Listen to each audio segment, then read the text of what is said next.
dia, irmãos. Bem-vindos a mais um Café Mais Palavra. Eu gostaria de fazer uma pequena oração antes de nós considerarmos uma pequena porção da palavra hoje. Pai, que o Senhor possa nos ajudar a compartilhar aquilo que vem do Teu próprio coração. Nos dê graça, abra os nossos ouvidos e especialmente o nosso coração. Em nome de Jesus. Amém.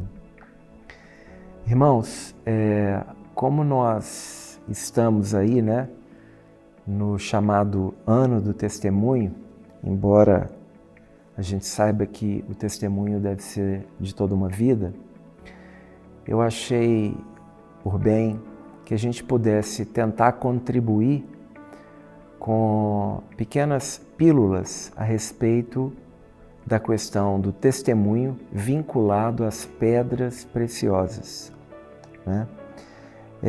Esse vai ser um vídeo inaugural, introdutório, onde a gente vai dar uma noção básica de como serão os demais vídeos, porque a nossa intenção é abordar cada uma das pedras preciosas com as suas características morfológicas e mostrar a relação disso com a tribo de Israel e com o apóstolo correspondente. E demonstrar que as características morfológicas da pedra se apresentam na vida transformada daquele apóstolo, Porque nós entendemos que o testemunho, em essência, ele se dá exatamente por esse processo de substituição da vida, quando nós diminuímos e a vida de Cristo cresce em nós. Então, só para dar uma panorâmica geral, eu queria primeiro iniciar dizendo o seguinte: na tipologia bíblica, a gente tem Abraão como uma figura de Deus o Pai. A ênfase em Abraão é a questão da consagração, porque ele erigiu 4 altares. Isaac, nós temos a figura do filho. Isaac, o vínculo maior está ligado à profundidade, porque ele cavou 4 poços. E em Jacó, nós vemos a obra de transformação do Espírito Santo, de um homem que era suplantador e enganador, e que é transformado no Israel de Deus, ou príncipe de Deus, ou aquele que governa com Deus. E é interessante porque, no caso de Jacó, a ênfase em Jacó está no testemunho, na vida de testemunho, porque ele erigiu 4 colunas. Bom, as pedras preciosas, elas vão representar, basicamente, na tipologia bíblica, vidas transformadas. Então, isso tem uma aplicação individual e tem uma aplicação corporativa. Na questão individual, como eu disse, nós vamos analisar cada uma das pedras e falar de cada uma das tribos e falar de cada um dos apóstolos, em cada um dos estudos. Como eu disse, são pequenas pílulas, porque o assunto é bastante extenso. E, posteriormente a esse vídeo, eu vou fazer uma consideração acerca da realidade da pedra preciosa aplicada no aspecto congregacional, ok? No que diz respeito ao testemunho corporativo, tá bom? Bom, a primeira coisa, então, que eu queria mencionar é o processo de transformação, como que Deus age. Não há possibilidade de formação de uma pedra preciosa sem que haja grande pressão e grande calor, Então, isso diz bastante do porquê que o Senhor, muitas das vezes, permite tribulações nas nossas vidas para que nós possamos ser transformados, aprovados. Então, tudo isso vai contribuir para a formação da vida de Cristo em nós, se a nossa resposta a essas circunstâncias for adequada, for condizente com aquilo que a palavra nos instrui. Não é por isso que tantas e tantas vezes a gente vai ver essas questões na Bíblia.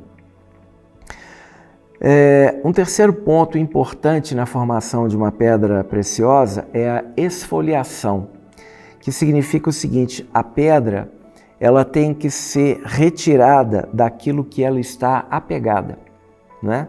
Então, a esfoliação significa retirar a pedra daquele local aonde ela está incrustada, vamos dizer assim, né?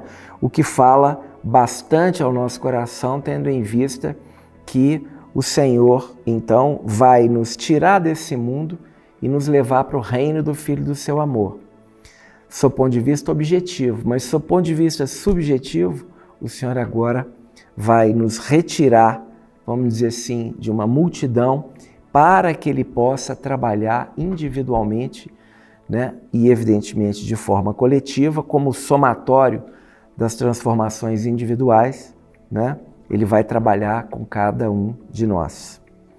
O passo seguinte no processo de formação de uma pedra preciosa é o corte ou a serração.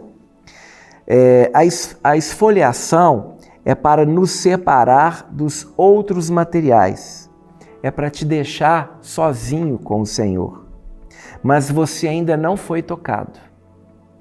Ao passo que, no caso do corte e da serração, aí já inicia uma obra individual do Senhor, um tratamento individual. É a relação pessoal entre você e o Senhor, onde então Ele vai começar a trabalhar de forma específica. O passo seguinte é o esculpido. No esculpido significa colocar ângulos, faces na pedra, para que a luz, ao adentrar na pedra, ela possa ser refletida, né? Sem isso, a pedra não vai refletir a luz, tá? Nós vamos ver que há pedras que o esculpido tem que ser feito de forma direta, há pedras em que o esculpido tem que ser feito de forma curva, né? Quando nós formos abordar essas questões, nós vamos falar um pouco da questão das personalidades, né, humanas. E ao abordar a questão da personalidade humana, nós vamos mostrar como que Deus vai pegar características intrínsecas de cada indivíduo, não é? E vai então transformá-las para que a expressão daquilo que se vê em nós seja Cristo e não nós, resguardadas as características específicas da personalidade daquela pessoa, não é? Mas não agora manifestando uma vida do próprio ego, uma vida egocêntrica, mas a vida de Cristo, né? E isso é especialmente importante porque o ser humano é muito difícil, na verdade. Por quê? Nós não conseguimos viver isoladamente, né? A maioria das pessoas que falecem quando já idosas, em grande parte, o grande problema é a solidão. Mas nós temos uma dificuldade muito grande de viver em comunidade, né? Por quê? Porque há um choque de personalidades. E eu acho que, e eu vou procurar tentar mostrar isso aos irmãos, que as pedras preciosas vão falar em grande medida da complementariedade que há no corpo de Cristo, não é? Quando as personalidades distintas são transformadas e expressam de forma individual e característica um aspecto ou alguns aspectos da vida do Senhor. Ou seja, o Senhor pega os elementos que eram de repulsa nos relacionamentos humanos, por causa dos egos inflados, e transforma em uma complementariedade de tal maneira que prevalece a vida de Cristo e aquilo que nós julgamos que é um dificultador no relacionamento com as pessoas em função das características individuais das suas personalidades, o Senhor transforma em algo que vai nos complementar, não é? Por isso, o valor tremendo do corpo de Cristo, né? Bom, por fim, a pedra necessita do polimento. Há pedras que são muito duras, por exemplo, o diamante. O grau de dureza de uma pedra vai determinar que pedra servirá a ela para que ela possa ser polida por outra pedra, né? Isso também é um elemento extremamente importante, né? Porque muito dos conflitos que nós vivemos tem a ver com esse trabalho do Senhor em fazer com que nós sejamos, de certa maneira, polidos, né, no relacionamento com outras pessoas, né? De tal maneira que, então, se nós reagimos adequadamente no processo relacional, sempre em obediência à palavra, nós temos a possibilidade de aprendermos e sermos transformados. Por exemplo, o diamante, olha que interessante. O diamante, ele vai ser, como ele é uma pedra muito dura, ele somente poderá ser polido com o pó do diamante associado com azeite para que ele possa ser esculpido, né? O que é extremamente significativo, tá? Bom, eu queria fazer uma última menção aqui, que diz respeito ao fato de que esse processo das pedras já estava indicado desde o Gênesis, no capítulo 1. No capítulo 2. Quando você estuda o livro de Gênesis, você vai ver que Deus anuncia a queda antes da criação do homem, que Deus anuncia a redenção antes da queda do homem, né? E a redenção está anunciada através dos versículos de 10 a 14 do capítulo 2. Diz assim: E saía um rio do Éden para regar o jardim, e dali se dividia, repartindo-se em 4 braços. O primeiro chama-se Pison, é o que rodeia a terra de Avilá, onde há ouro. O segundo rio chama-se Gion, é o que circunda a terra de Cush.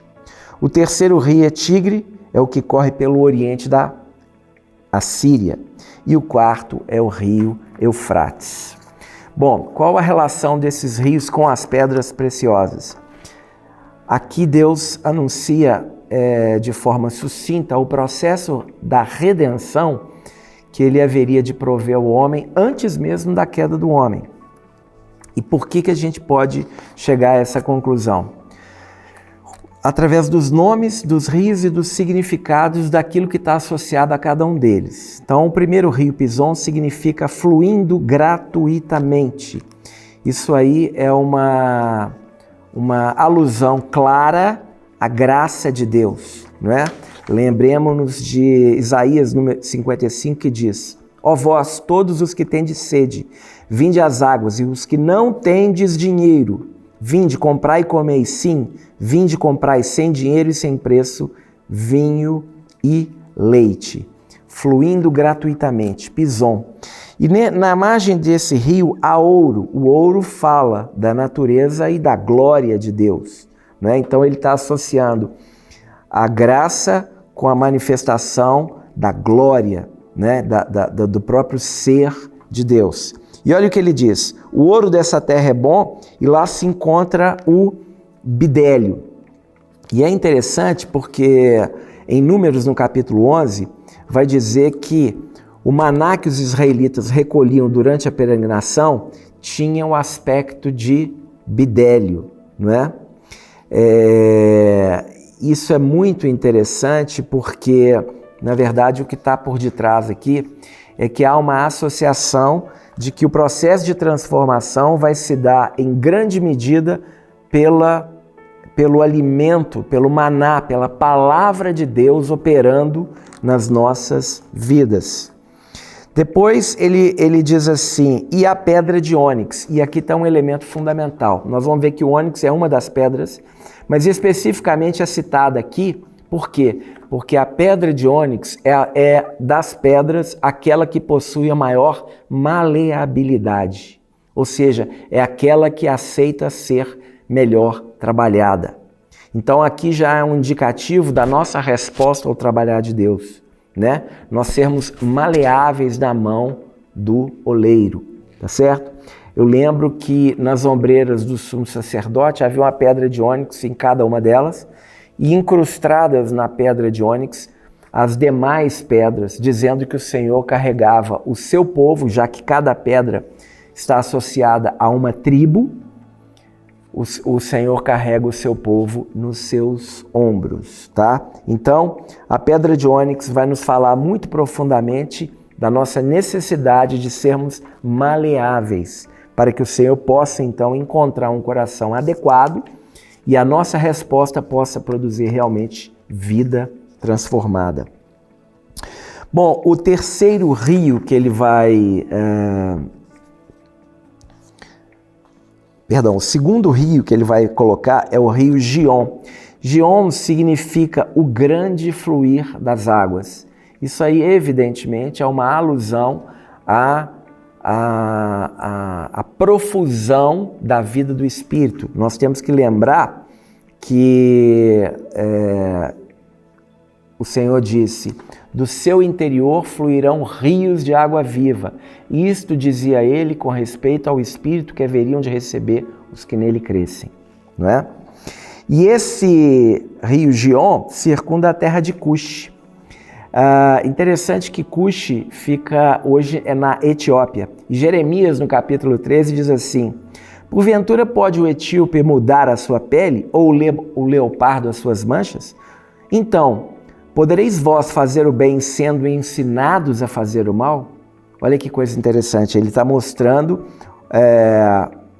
que não há possibilidade nossa de nos transformarmos a nós mesmos, senão pela profusão da vida do Espírito fluindo através de nós. Por isso a ligação entre essas duas questões.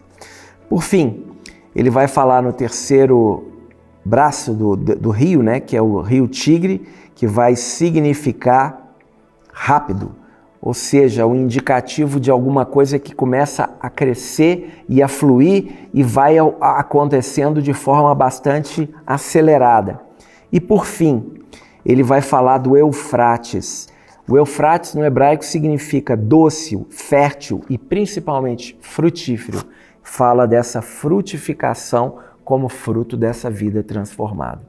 Então esse é o aspecto inicial, introdutório das pedras, citando a passagem redentora do Senhor anunciada antes da queda de Adão, para que nós tenhamos em mente como um elemento introdutório desse estudo que pretendemos fazer.